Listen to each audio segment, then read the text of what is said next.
Okay, there was a question that came up about how do you unarchive a conversation. Really simple. You open up your Hangout, you go over here to options,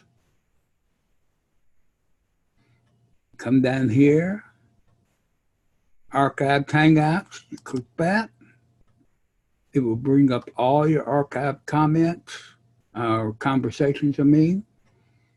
Okay, and then all you have to do is click on which conversation you want to unarchive. We'll pick this one because it simply won't show anything. Well, I thought it would be. Okay, then what you have to do is you go over here, click your three dots, click options, unarchived conversation, and now it's unarchived. It's that simple.